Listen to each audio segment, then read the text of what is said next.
എല്ലാവർക്കും നമസ്കാരം. Food and ക്രാഫ്റ്റിലേക്ക് സ്വാഗതം. അപ്പോൾ ഇന്ന് ഞാൻ വന്നിട്ടുള്ളത് നമുക്ക് 10 മിനിറ്റിൽ വേവിച്ചെടുക്കാൻ പറ്റുന്ന വളരെ സിമ്പിളായിട്ട് ഉണ്ടാക്കാൻ പറ്റിയിട്ടുള്ള ഒരു കിണ്ണത്തപ്പത്തിൻ്റെ റെസിപ്പിയാണ്.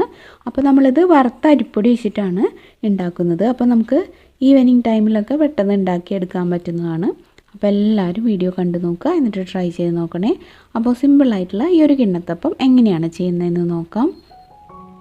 അപ്പോൾ ഇത് ഉണ്ടാക്കാൻ ഞാൻ ഇവിടെ പത്തിരിപ്പൊടി അല്ലെങ്കിൽ ഇടിയപ്പം പൊടി എന്നൊക്കെ പറഞ്ഞിട്ട് വാങ്ങില്ലേ, ആ ഒരു വറുത്ത അരിപ്പൊടിയാണ് എടുക്കുന്നത്. അപ്പോൾ വീട്ടിൽ നിങ്ങൾ പൊടിച്ച് വയ്ക്കുന്നവരാണെങ്കിൽ നല്ല വറവുള്ള പൊടി ഒരു ഗ്ലാസ് അല്ലെങ്കിൽ ഇതുപോലത്തെ മെഷറിംഗ് കപ്പ് ഉണ്ടെങ്കിൽ അതിലൊരു കപ്പ് എടുക്കുക കേട്ടോ. അപ്പോൾ പുട്ടുപൊടിയല്ല, നിങ്ങൾക്ക് മനസ്സിലായി കാണുമെന്ന് വിചാരിക്കുന്നു. ആ ഒരു പൊടി ഞാനിതിലേക്ക് ഇട്ടിട്ടുണ്ട്. ഇനി ഞാൻ നല്ല കട്ടിയിലുള്ള തേങ്ങാപ്പാൽ ഒരു 3/4 ഗ്ലാസ് അല്ലെങ്കിൽ 3/4 കപ്പ് ഒഴിക്കുന്നുണ്ട് കേട്ടോ. അപ്പോൾ നമ്മൾ ഒന്നാം പാൽ എന്നൊക്കെ പറഞ്ഞെടുക്കില്ലേ, അതേ രീതിയിൽ പാലെടുക്കുക, നല്ല കട്ടിയിൽ അത് ഇതിലേക്ക് ഒഴിച്ചു കൊടുക്കുക. ഇനി നമുക്ക് ശർക്കര ഉരുക്കിയിട്ട് അതിൻ്റെ കല്ലൊക്കെ മാറ്റിയിട്ടുള്ളതാണിത്. ഒരു കപ്പ് തന്നെ ഞാൻ എടുക്കുന്നുണ്ട്. അപ്പോൾ നിങ്ങളുടെ കയ്യിലുള്ള ശർക്കരയുടെ അളവനുസരിച്ച് ചെറിയ വ്യത്യാസം വരും. ഇതിപ്പോൾ നല്ല കറുത്തിട്ടുള്ള ശർക്കരയാണ്, നല്ല മധുരമുണ്ട്. അപ്പോൾ കുറേശ്ശെയായിട്ട് നോക്കിയിട്ട് നമുക്ക് ചേർക്കാം കേട്ടോ. അപ്പോൾ ഞാൻ ഒരു കപ്പാണ് എടുത്ത് വെച്ചിട്ടുള്ളത്, അതിൽ നിന്ന് കുറച്ച് ഇട്ടിട്ടുണ്ട്. ഈ ശർക്കര നീര് കുറേശ്ശെയായിട്ട് ചേർത്തിട്ട് ഇളക്കി കൊടുക്കുക കേട്ടോ. അപ്പോൾ അങ്ങനെ മിക്സ് ആവുന്നതിനനുസരിച്ചിട്ട് ചേർത്താൽ മതി.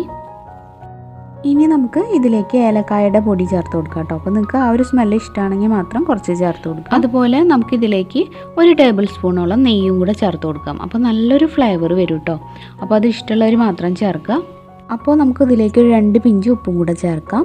എന്നിട്ട് നമുക്ക് ഇതിലേക്ക് കുറച്ച് വെള്ളം കൂടെ ചേർക്കണം. ഇതിപ്പോൾ നല്ല കട്ടിയിലാണുള്ളത്.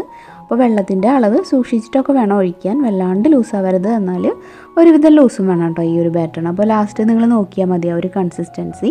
അപ്പോൾ നമ്മൾ ആവശ്യത്തിനുള്ള മധുരവും തേങ്ങാപ്പാലൊക്കെ ഇതിൽ ചേർത്തിട്ടുണ്ട്, എന്നാലും ഇതിന് ആ ഒരു കട്ടിയുണ്ട്, അതുകൊണ്ടാണ് നമ്മൾ വെള്ളം ചേർക്കുന്നത് കേട്ടോ. അപ്പോൾ തേങ്ങാപ്പാൽ തന്നെ 2ാം പാലൊക്കെ ഉണ്ടെങ്കിൽ നമുക്ക് വെള്ളത്തിന് പകരം അതായാലും ചേർക്കാം.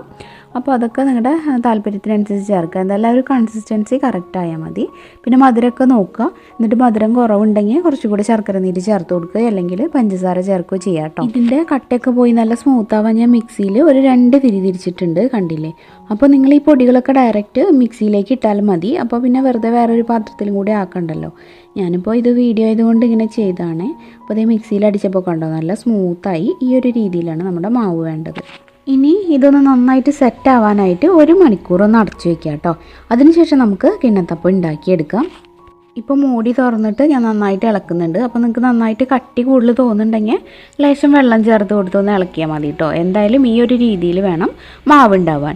ഇനി നമുക്ക് ഇതൊരു 2 കിണ്ണത്തപ്പമായിട്ടാണ് ഞാൻ ഉണ്ടാക്കുന്നത്. നൈസാക്കിയിട്ട് ഉണ്ടാക്കിയാലേ നല്ലൊരു ടേസ്റ്റ് ഇതിനുണ്ടാവുള്ളൂ കേട്ടോ.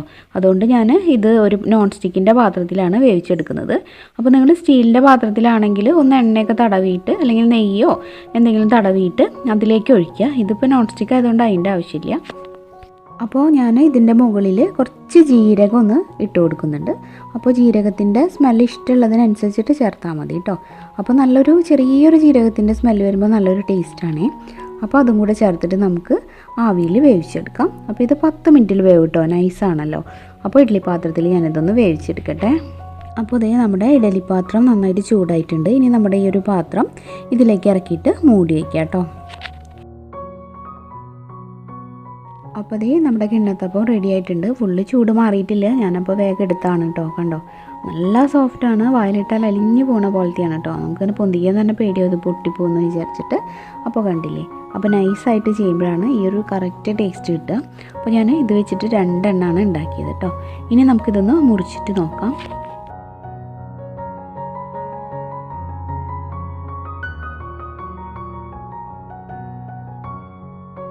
അപ്പോൾ ഇത് നമ്മുടെ സോഫ്റ്റ് ആയിട്ടുള്ള കിണ്ണത്തപ്പം ഇവിടെ റെഡി ആയിട്ടുണ്ട്. കണ്ടില്ലേ, ഇങ്ങനെ ചെയ്യുമ്പോൾ നല്ലൊരു സോഫ്റ്റ്നെസ് ഉണ്ട് ഇതിന്. അപ്പോൾ നിങ്ങളെല്ലാവരും ട്രൈ ചെയ്ത് നോക്കുക. അപ്പോൾ അരി അരച്ചിട്ടൊക്കെയാണ് ചെയ്യുന്നത് വെച്ചാൽ ഇതുപോലെ ഉണ്ടാക്കാൻ കുറച്ചുകൂടി ഈസി അല്ലേ. അപ്പോൾ ഇതൊന്ന് ട്രൈ ചെയ്ത് നോക്കുക, എന്നിട്ട് ഫീഡ്ബാക്കൊക്കെ പറയാം കേട്ടോ. അപ്പോൾ ഇന്നത്തെ വീഡിയോ ഇത്രയൊക്കെ ഉള്ളൂ. വീഡിയോ ഇഷ്ടമായാൽ എന്നും പറയുന്ന പോലെ ഇതിനൊരു ലൈക്ക് തരണേ. ഇത് നിങ്ങളുടെ ഫ്രണ്ട്സും റിലേറ്റീവ്സും ഒക്കെ ആയിട്ടൊന്ന് ഷെയർ ചെയ്യുക.